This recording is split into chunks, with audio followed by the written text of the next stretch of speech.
V nedeljo 6. oktobra smo v Gradežu maratonci stekli po mestu in nadaljevali po kolesarski cesti čez morje proti severu, v velikem krogu skozi močvirnato pokrajino, nato nazaj proti morju in ob obali vse do cilja.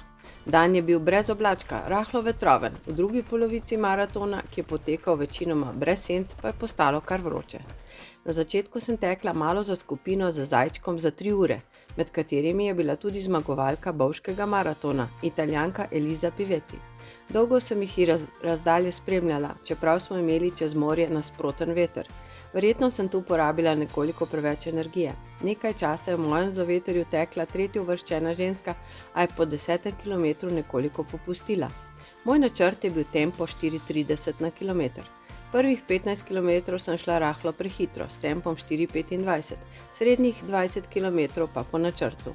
Urban je zaradi bližajočega ljubljanskega maratona izbral 30-kilometrsko traso in predvidevala sva, da bom tekla mimo njegovega štarta, kjer bi mi dal 2 gela. En problemček, mislil sem, da bo Jasmina pretekla mimo, da ji bom lahko dal 2 gela, ampak ne.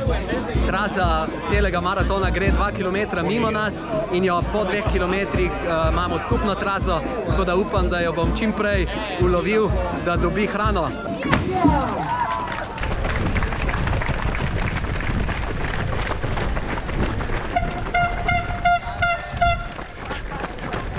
Tečem kar v spredi zdaj še zaenkrat. A njihov štart je bil drugje. Na našo traso je prišel šele po 2 km. Ker je štartal 6 minut za mano, je potreboval kar 20 km, da me je ujel, čeprav je tekel s tempom 4:15. Večino poti sem tekla precej sama, med skupinama za 3 ure in 3:15. Posebnost proge je bil 500-metrski odsek, ki je vodil čez popolnoma poplavljen travnik. Organizator nas je na to pred štartom opozoril, saj je bila visoka plima in je območje poplavno. Tam skoraj nisem mogla teči, rekla bi, da sem izgubila okoli 2 minuti. Sem se pa prijetno osvežila, saj sem bila popolnoma mokra do kolen. Urban me je dohitel na 32. kilometru. Bil je vesel, da je lahko malo upočasnil in mi podal gela, nato pa sva se skupaj borila do cilja. Veter, sonce in voda so me precej utrudili, zato mi je tempo na zadnjih kilometrih padel na 4:45.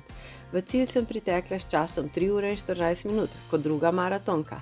Ker pa imajo posebno kategorijo za tujce, so tudi meni napeli zmagovalni ciljni trak in me razglasili za prvo med tujkami. Eliza je odlično opravila, potrebovala je točno 3 ure, moja zasledovalka pa je za menoj zaostala 10 minut. Moj povprečen tempo je bil 4:36 na kilometer. S tem sem potrdila svoj osebni rekord, le 2 sekundi hitreje sem namreč letos pretekla Radence, kjer sem prišla v cilj kot prva Slovenka.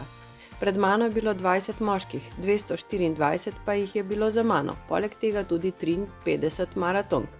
V ciljni ravnini je bilo zelo poživljajoče videti domače vesele obraze, zato hvala vsem vam za vašo podporo.